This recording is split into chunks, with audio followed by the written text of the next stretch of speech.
I have my stick, so let me give you my stick. In here on this machine. Okay. I have to. Let me see if I can So find just put that on here and maybe turn it around to the computer. Okay. Why did you turn the webcast off? It just a stop. I know how to turn it on. Okay. So it will be. Looks like yes, this one. Yeah. Okay. So Here are the dots. Put them I on the desktop. want to start showing you how Actin network looks when it's in equilibrium. So what you see here is a typical actin fashion network characterized by these long and very straight bundles. And if you look at it in time, what you see is almost nothing. So they only fluctuate a little by thermal fluctuation.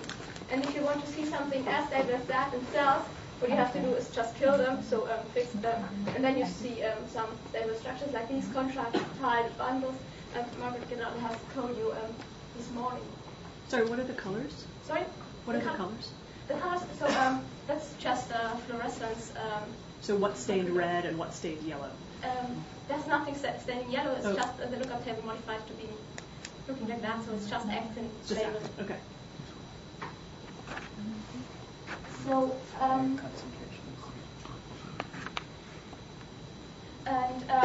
that's what an actin network will look like in vivo. So here the actin cytoskeleton is stained by a peptide called LifeAct, developed in the lab of Roland Söldner. And what they found is structures they called actin worms.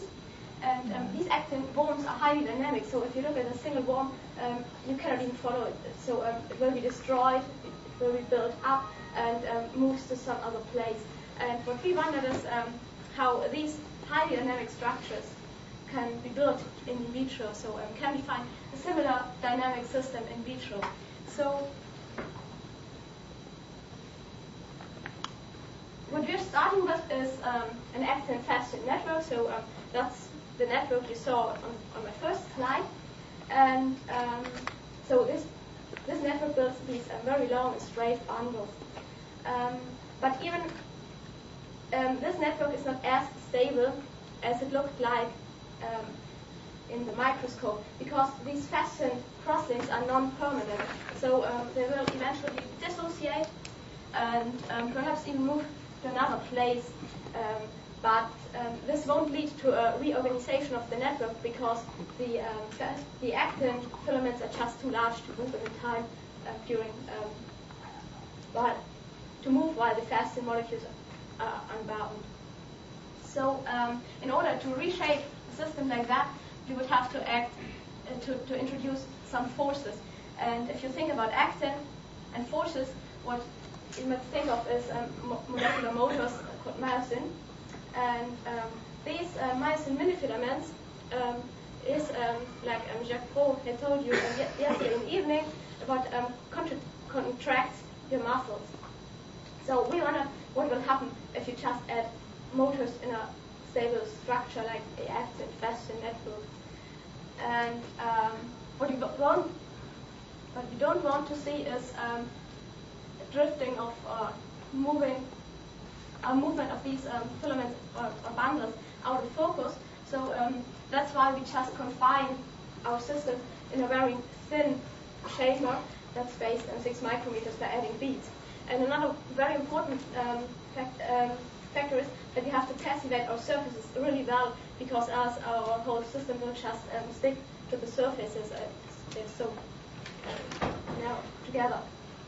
So we put quite some effort to passivate these surfaces. So in all of the movies I am going to show you, the filaments don't stick to the surface, but they are really in bulk in this 6 micrometer thick bulk. So what does it look like if you label your actin monomers and put actin and myosin together? What you see is you no longer see these very straight and long bundles that's typical for actin fashion, but they're much shorter.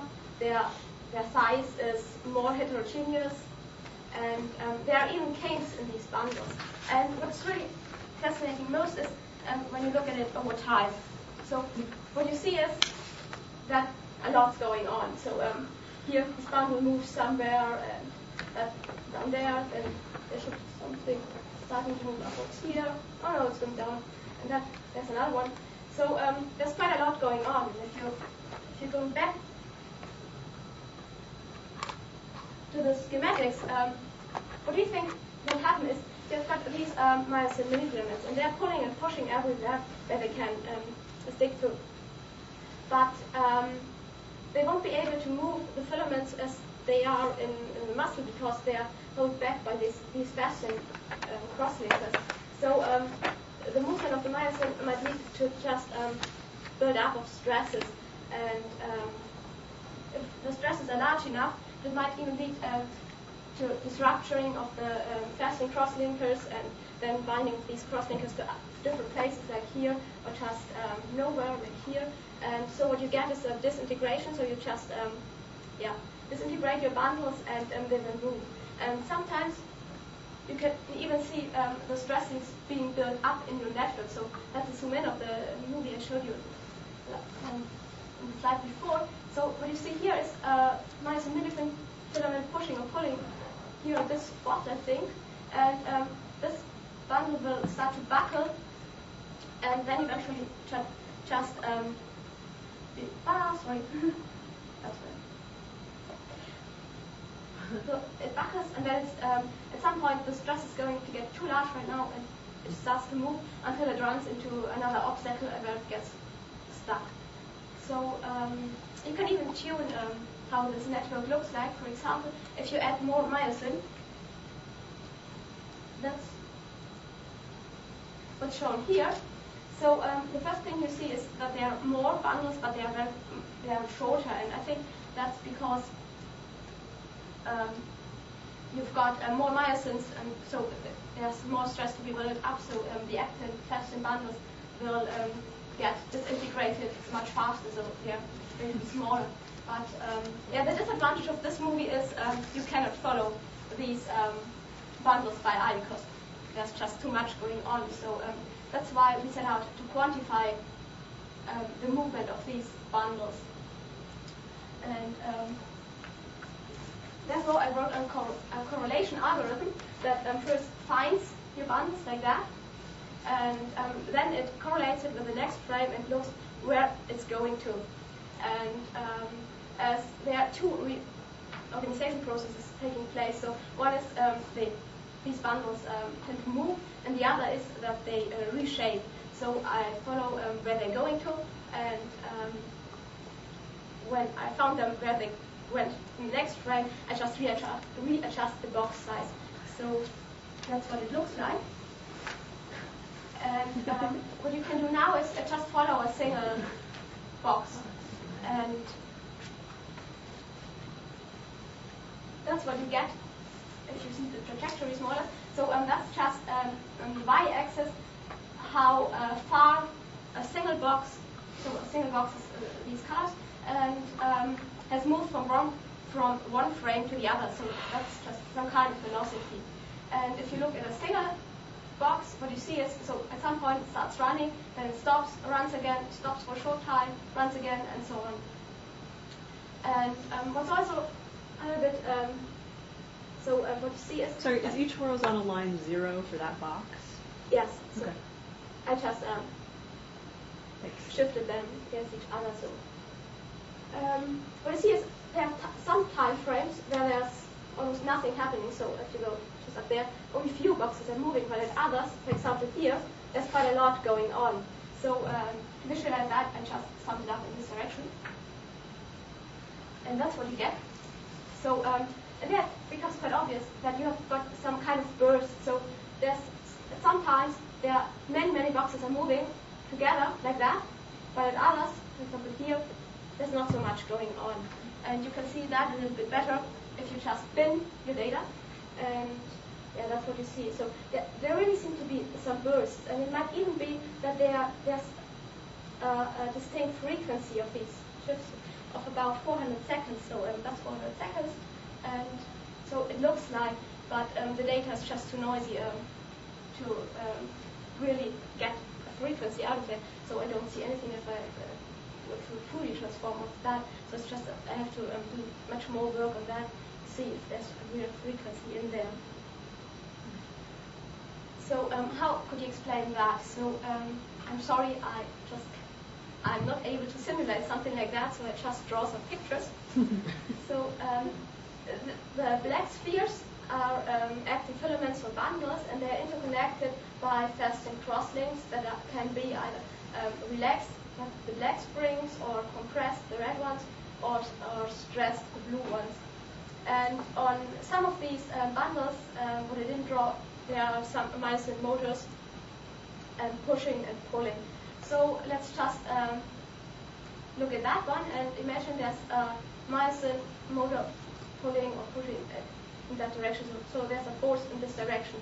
What will happen then is that this stress fasten bond will eventually rupture. So that's what it looks like.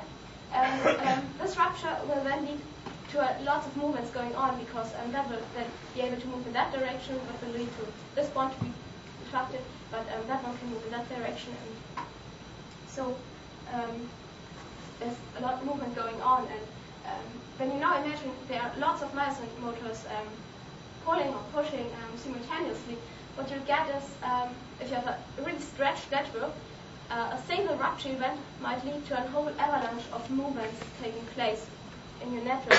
If the network is just relaxed, then it will take some time until you get these stresses being built up again. So that's what I think happens if you have these bursts, that you've got a stress network where where a single rupture event can lead to a whole avalanche of movements, while after such an avalanche you will have more or less more relaxed network that will lead to where you have only single clusters moving. So a similar system has been described years ago as being in a self-organized critical state, and consistent with that, we observe power laws in nearly every parameter we look at. So that's, for example, the distribution of run lengths observed in the system. It's a nice power law. Or the stall time, that is the waiting time between two runs of a single box. So the only parameter that doesn't show power law behavior is the velocity, and I really like that fact, because if you look at the maximal velocity of myosin 2 in skeletal muscle, that's about 1 micrometer per second, and I'm below that because I've got less ATP, so it's really consistent. So what you can say is that if you want to have really nice movies, just make sure the weaker bond gives in. So thank you.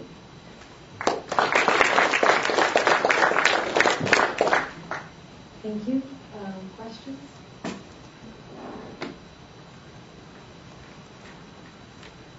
So are the powers that you're getting consistent with some sort of percolation transition? Actually, I don't know. So that's really preliminary data, and I haven't looked into great detail about it. So.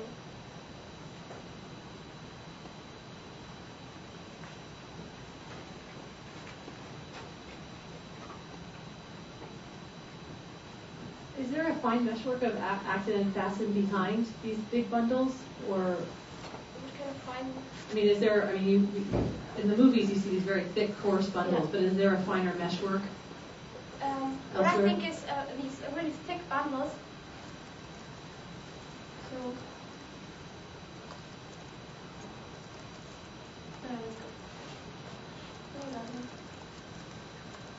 So I think these thick bundles are actin fasten bundles that are bundled by myosin mini filaments together. So at least it looks like, yeah. And what's in the rest of the space? Yeah. So in the rest of the space, what I don't see, if you have a really close look that doesn't come out on the screen here, is that there are some actin fasten bundles, like here, for example, there should be one, and here's another one that you don't really see very well because there's a huge background. So here's really actin monomers labeled, so that's why your background is much bigger than if you label only actin filaments with colloidal, for example. So that's why you cannot see them. So there's some more than you'll see here. In just the fasten bundles themselves, is there any polarity in the actin filaments? Yes, there is. So fasciin bundles are parallel. So the bar planes are at one side, and So there's no mechanism for the myosin to change a single bundle. It can only pull one bundle against another one. yes. You said that you went through great care to passivate the surfaces. How did you passivate the surfaces? So I used denatured actin because there's a paper stating that the best thing to passivate is something that's really close to the thing you don't want to stick. So that's why I used denatured actin, and then casein is in there. So. Okay, with that, thank you. When asking questions, we want to be sure to have used the microphone for the webcast purposes. So our next speaker, we're grateful for having Professor Claire Yu from UC Irvine. Professor Yu got her PhD at Princeton, working with Phil Anderson, and has worked on a broad range of problems, from quantum computing to solid helium-3 and now from biophysics. She has been awarded a Sloan Fellowship. So today she's going to talk to us about the transportation system inside a living cell. Okay, so thank you very much for that kind introduction. I'm going to tell you about some work we've been doing on the intracellular transport, and Jacques Pro gave a very nice introduction last night. Let me just briefly review it. Of course, you've got over 200 different kinds of cells in your body: blood cells, muscle cells, nerve cells. And cells are not just bags of protoplasm, but highly ordered. And in many ways, I like to think of a cell as a city. It has all the infrastructure that you find in a city. There are proteins that are workers. Mitochondria are the refineries or power plant. The transportation system consists of actin filaments and microtubules. The trucks are kinesin, dynein, and myosin. Motor proteins, ribosomes are the factories, the genome, the library. Recycling centers, the lysosome. Police are the chaperones or ubiquitinating complexes. The post office is the Golgi, where things are packaged, labeled, and shipped. And communications occur by chemical signaling networks. So I'm going to focus on this transportation system, roads and trucks. And inside a cell, small molecules like ATP can move by diffusion, but larger things move by active transport of shipping cargoes, and it works a lot like the container shipping industry. So here is a artist's rendition with the microtubules coming away from the nucleus as these yellow fibers and the cargoes are blue, and the microtubules are like the interstate highway system. The minus end is anchored near the nucleus, and the plus end is out near the periphery, and motor proteins haul cargoes back and forth along these filaments.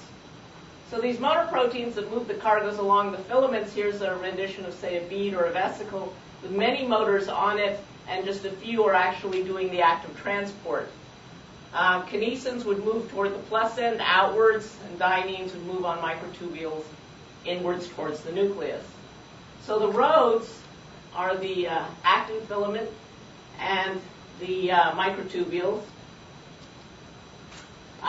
The actin filament has a 74 nanometer repeat distance that is matched by the step size of motor proteins. The microtubules consist of 13 protofilaments arranged in a cylinder with an 8 nanometer repeat distance that's matched again by the step size. And so, as I said, the microtubules, which would be the white lines, act like the interstate highway system. The red lines would be like the actin, the local surface streets. And so the motor proteins walk along the actin filaments just like you do. They put one foot in front of the other. And this is myosin 5 walking along actin, and its distance between these feet or heads is 37 nanometers, matching the repeat distance of the filament. And so that's been as measured by Paul Sullivan's group. These are the three motor proteins. Kinesin walks along microtubules for the plus end 8 nanometer step size.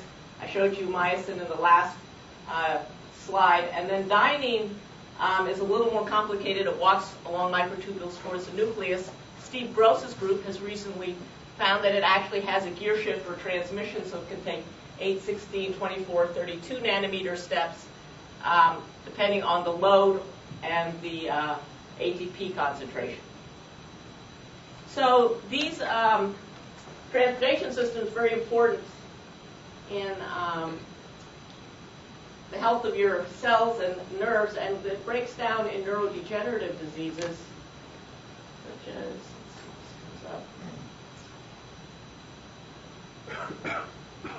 and so you see a breakdown of this transportation system in things like Alzheimer's, Parkinson's, Huntington's disease. And we don't know if it's the cause or effect, but we know it's there. So here is a movie of herpes virus moving along microtubules inside the axon, which is a long filament of your nerve fiber, and it's moving along microtubules. You see some going backwards and some going forwards. And viruses often invade and co-opt the transportation system inside a cell. Okay, so the big question in this field is, how does a cell regulate the transport of cargoes? I'm not going to answer that big a question, but I'll show you a little bit of one thing we've done, which illustrates some of the ways to think about this. In particular, experimental colleagues of mine took, you take a frog or a fish, and it sees a predator, and it might get eaten, so it gets scared, so it changes color. How does it change color? Changes color by having pigment granules, say, gathered at the center of a specialized skin cell, pigment cell, and then the transportation system spreads these pigment granules over the surface of the cell. And that spreading out we call dispersion, and then when it wants to change back to the old color, it pulls those granules back in toward the center, and we call that aggregation. So here's a movie of granules dispersing outward from the nucleus. Each granule is about half a micron in diameter, and the cell itself is about 70 microns in diameter. So they've been given a chemical signal, and now they will disperse outwards.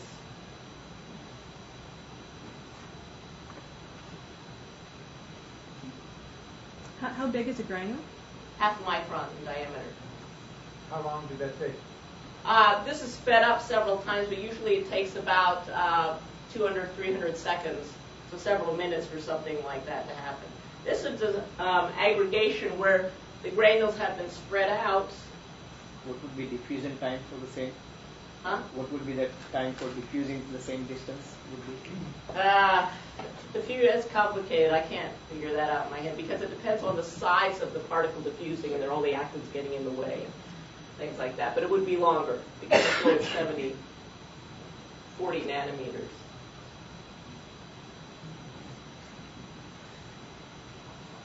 Okay, so that's aggregation where the granules go back in. And so what we did was these colleagues of mine took these pigment cells. They got rid of the microtubules by chemical treatment, leaving behind only the surface streets, the actin filament. They took movies and tracked the pigment granules, the melanosomes, and they recorded the displacement versus time. So displacement is as the crow flies. And they plot the mean square displacement, R squared average, versus time. And this is what they get. This is the displacement squared versus time. This curve here is dispersion.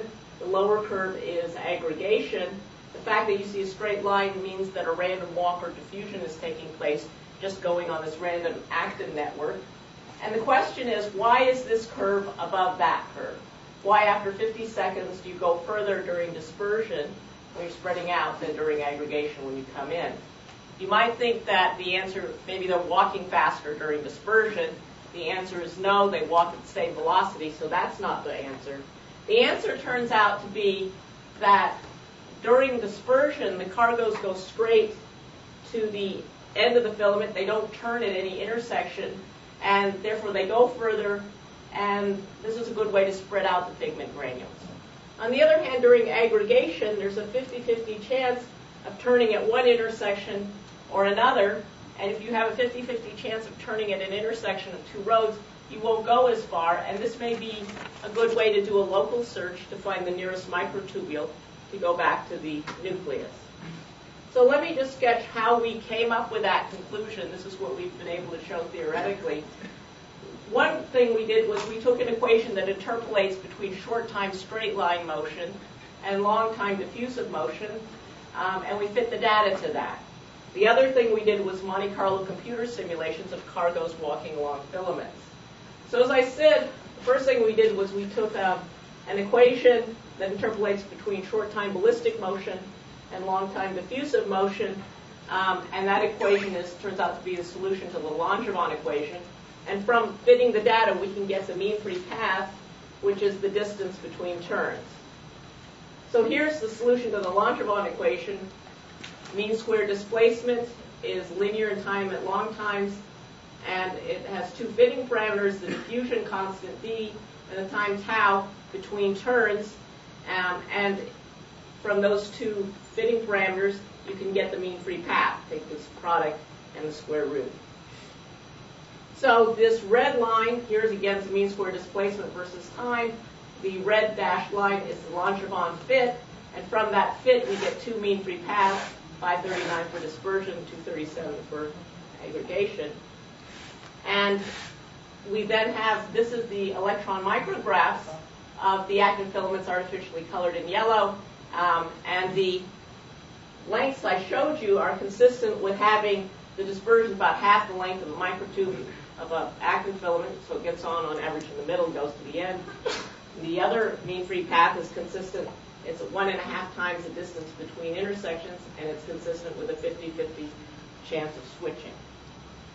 So these look denser during aggregation than during dispersion. We don't have enough to quantify that, but we can sort of get a measure of that density by plunking down little circles whose diameter is the diameter of a cargo, and then counting the number of yellow filaments going through the circle, and we call that the touching number, and it's about 8 for aggregation and 4 for dispersion.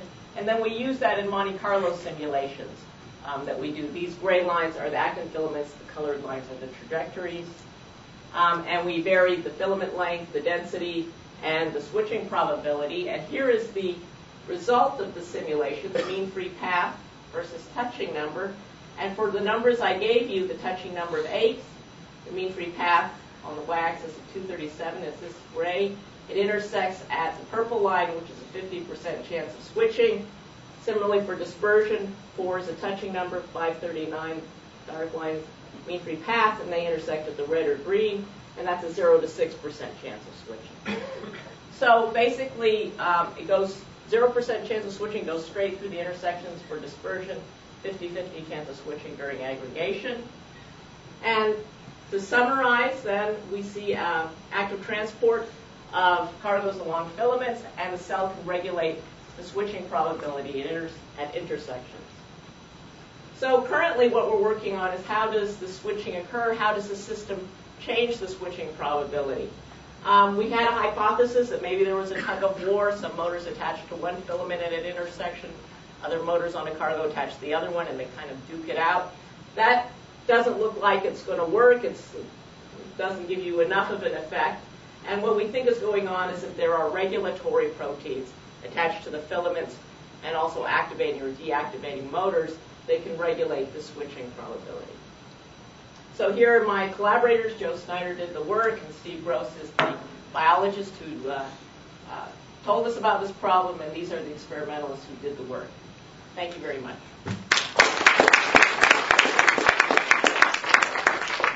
Questions? Thank you.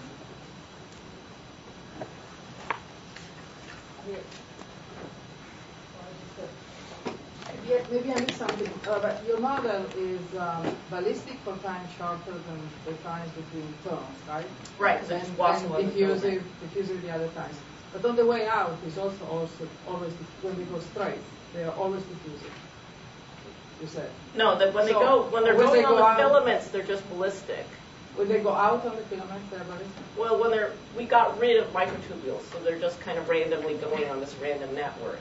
They're just going straight up line. I thought you said that both way out and way in were diffusive. according to the... They're diffusive because, long times, because they switch from one filament to another. They go straight along the filament, fall off the end of one, or whatever, go to another filament, go along that. I thought the difference between going out and coming in was that in one case they go straight, and when come back they switch between filaments. No. Okay, maybe I They go on the filaments, and long times they're diffusive in both cases because they're switching active filaments. So they're switching both when they go out and the way. Yeah, but in one case it goes all the way. You're right.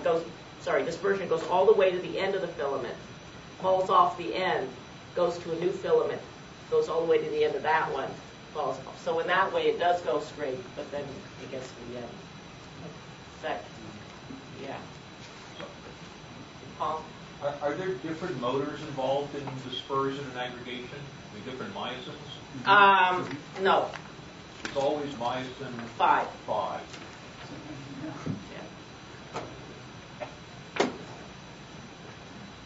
How does the switching probability depends on the concentration of myosins? We didn't look at how switching probability depends on the concentration of myosins. But presumably, it depends whether you say concentration on a cargo or concentration overall. Usually there's a whole bunch of myosins and only 1 or 2 are actively moving in cargo. So it's a low concentration. So low concentration of active motors, even though there's a lot of dead weight and freeloaders running around.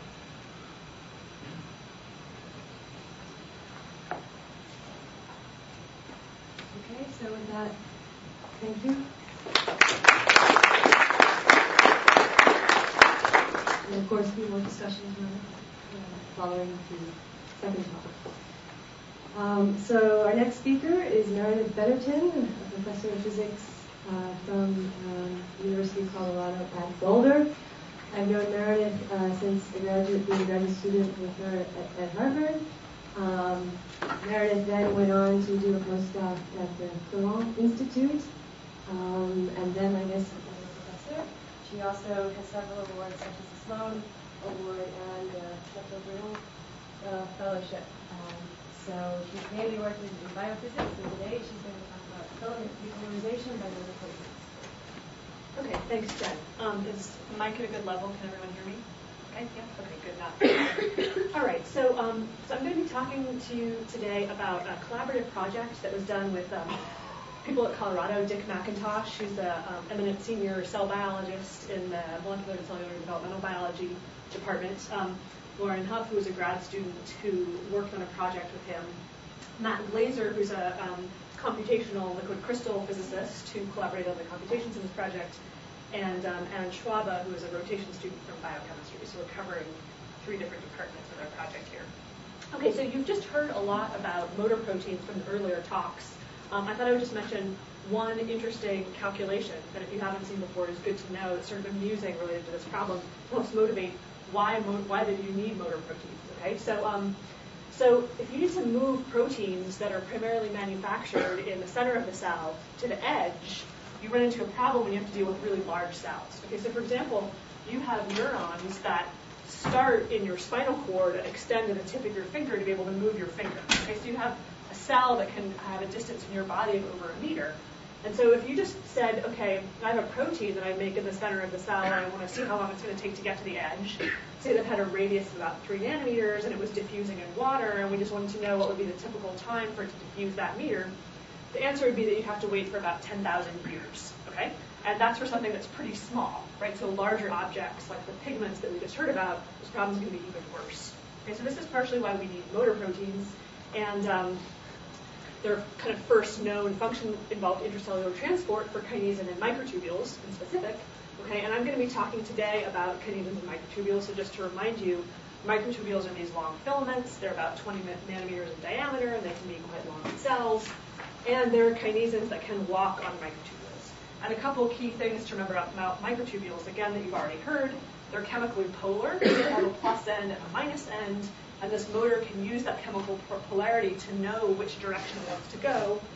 They're made up of an 8 nanometer dimer, okay, repeating dimer unit, and they have a variable that's around 13 protofilaments. Okay, so these different little rows of beads represent different protofilaments that can roll up form a cylinder with about 13 of them. Okay, so this is the type of thing you usually hear about when you think of kinesin and microtubules. And there's been a lot of beautiful work on this over the years, again, some of which you've heard about. I'm just going to show one movie from some representative of the single molecule experiments on this. This is from Jeff Gellis's lab at Brandeis. This DIC image, there's a vertically oriented microtubule, and this little black and white smear is a bead that has one kinesin attached to it. And what you can see is that over time, the bead moves when it's being dragged along by a single kinesin. Okay? So you can understand lots of things about this, the velocity, the force dependence, all that kind of stuff. Okay, so I'm going to be talking about kinesins and microtubules today, but I'm going to be talking about their role in a somewhat different problem. Okay? Because it turns out that there are kinesins that can promote these filaments, these microtubules, falling apart. Okay? They're depolymerization. So these are a special subcategory called kinesin 8 and 13 proteins. They promote this disassembly, and they're really biologically important in what's called the mitotic spindle. So during cell division, a structure illustrated here forms.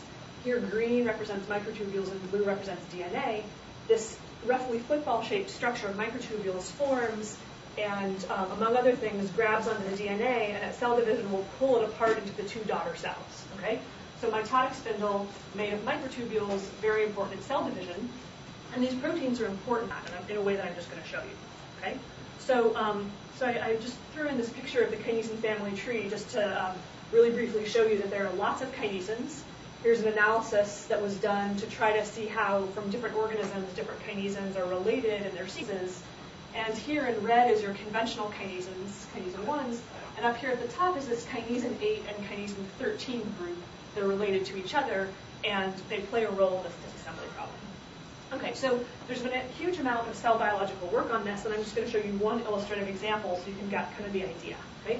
So this is an example with a protein called MCAC. That stands for mitotic centromere-associated kinesin. And this is an experiment from Tim Mitchison's lab on Xenopus egg extracts. Okay, so the idea is you can take these eggs, you can smush them up in just the right way, and if you do everything right, you can get mitotic spindle-like structures to form. So if you look at these top pictures first, what you'll see is red, which is microtubules, blue, which is DNA, and these little things are these kind of reconstituted mitotic spindle-like structures. Okay? In the middle panel, they have depleted this MCAC protein in Xenopus. Okay? And so what you'll notice is that when you compare to the top panel, there's this huge blob of red, and it's even white in the middle because the intensity is too high.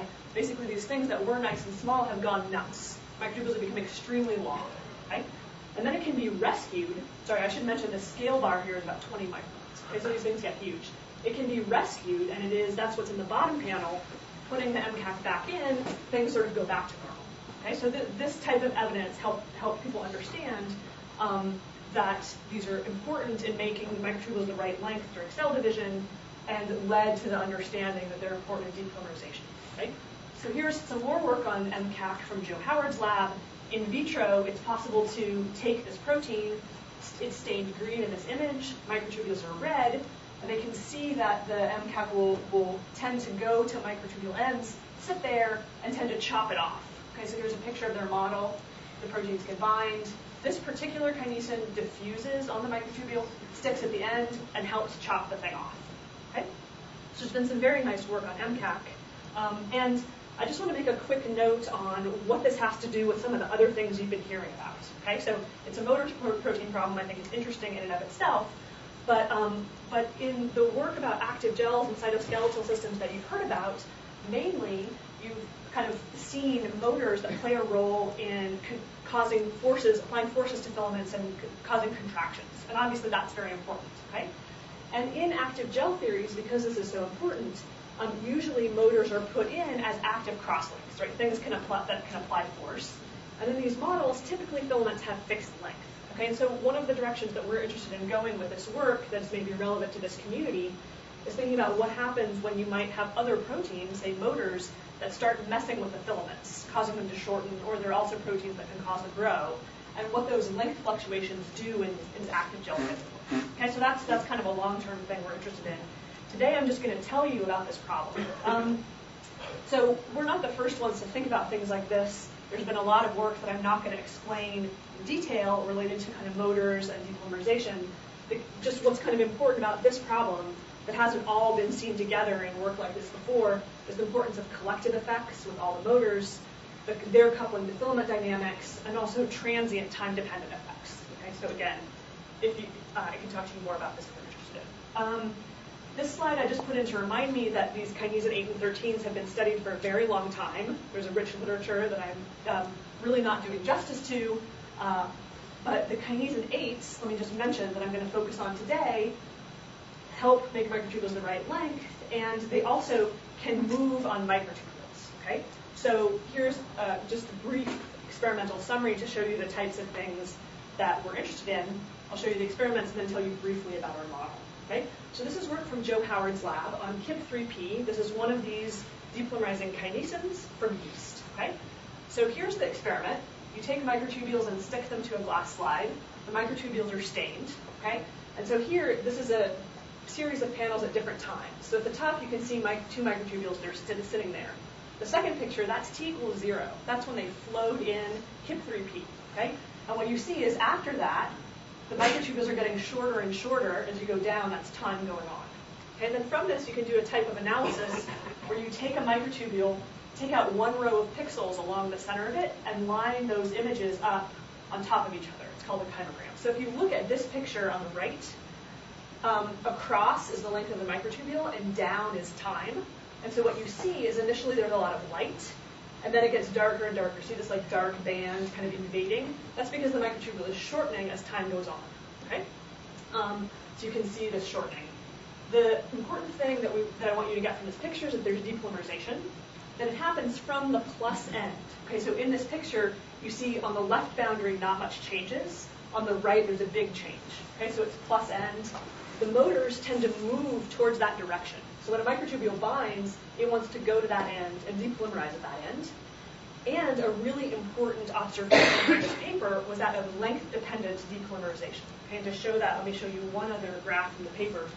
Focus here on the upper left, where here they measured microtubule length as a function of time for a number of different microtubules. Oh, I should mention one other thing about this that I forgot, which is that these microtubules are chemically stabilized. So if you know about microtubules, you know they can undergo dynamic instability, but not these ones, because they've been forced not to. So these can only shorten because of the motors. Otherwise, they would just sit there forever. Okay, that's important. Okay, so when you measure microtubule length versus time, here's T equals 0, the motors come in. What you see is that initially shortening happens. It kind of starts, and then over time it slows down, and it kind of tails off to nothing. Okay, and the kind of maximum rate, how fast this can get, depends on the microtubule length. So if you have a short microtubule, it never depolymerizes very quickly. Whereas if you have a long one, you can get a much higher rate, a bigger slope here. Okay? And this is potentially very interesting because it provides basically a way to measure how long a microtubule is that you could use to set the right length. Right? So imagine that you didn't just have these static microtubules. Imagine that you let microtubules grow, but then you also added these motors. Okay? The longer microtubules would tend to get this bigger rate of shortening, and that balance you could use to select a length. Okay, so this was suggested as a possible cellularly important way for microtubules to kind of be tuned to a specific length. Okay, so that was what was really interesting to us. And so in our work, we really focused in the theory on what controls this length-dependent depolymerization. Okay, what range of parameters allow this to happen? What kind of lengths can you get? And we have a paper on this. If you want to really know the details, you should look at that because this is very superficial. Mark had 2 minutes. Okay, so it's going to be extremely superficial. So our model is pretty. I'll give you the basic ingredients and then one kind of result. Okay, so imagine you have a filament. Motors can bind. They can move. They like to go to one end. They can fall off, and then at the end they can do something interesting. Okay, in particular, they can go to the end and chop off dimers. Okay, so here it is. It's chopping off a blue brick. And there are interesting details about how that happens. Okay, it could happen processively, meaning the motor chops but goes backwards, or non-processively, and we looked at that, but I don't really have time to tell you about it. In our theory, we looked both at kinetic Monte Carlo simulations of the full model, and some mean field theory analysis. Again, I won't tell you any details. I'll just show you a couple of brief results. Okay, you can see kind of what the density of motors along the microtubule looks like, and because they tend to go to the right, there aren't going to be many on the left. There's an exponential profile to a constant value, and then a clump that forms up at the plus end where they're all crammed together. Okay, and because of that, we can see how that affects this length-dependent depolymerization. So here's kind of our main result that I'd like you to look at, and I'll finish with this. In this upper curve, I'm plotting simulated length versus time, and these different colors are different motor concentrations. Okay, so if you don't have many motors, it's kind of slow. Lots of motors, it goes much faster. Bottom panel is from the same data, only it's the rate, so the slope of this curve as a function of length. Okay, and so what you'll see is that when the microtubule is long, it depolymerizes at a constant rate. There it goes, shortening, shortening, shortening. At some point, this rate plummets and goes to 0 as the microtubule disappears. Okay, so there's this crossover from this kind of steady state shortening to where it starts to realize it's near the end, it's not getting enough motors, the rate goes crashing down. Okay, and as you vary the motor concentration, this length changes a lot. Okay, so this is one of our key results, is that this crossover length. So we kind of figured out where this crossover happens by just figuring out where this rate drops by some amount. Okay, the points are from the simulations. The blue lines are from the mean field theory I don't have time to tell you about. And the important thing is that this varies by a huge amount. So it could be 15 microns down to a few microns, depending on how many motors you have around. Okay, and we think this is important because it's so sensitive, and in particular, we think this may be related to an experimental discrepancy. Okay, so the experiments from one group, the ones that I showed you, were done with not very many motors. They saw this length-dependent depolymerization, and we would predict that for them, any microtubule that's like 17 microns or shorter should show these effects. It should be really important. Another group did experiments with a much higher motor concentration. They didn't see length-dependent depolymerization. And we predict that they shouldn't unless the microtubules are 5 microns or shorter. Okay, so it could be that if it did occur, it just wasn't very prominent, except for the very short microtubules. Okay, so this may explain the differences in experiments, and this really highlights for us the importance of knowing what these parameters are, particularly the motor concentration in cells, to be able to say whether or not this is a biologically important way of affecting microtubule length. Okay. So I'll stop there. Basically, what we did in this work was make this very minimal model of how these motors can move and also depolymerize microtubules. And kind of our main conclusion that I had time to tell you about was that it's very strongly dependent on motor concentration. Okay, so that's the brief advertisement. If you're interested, ask me more about it or take a look at the paper. Okay, thanks for your attention. Thanks. Are there questions?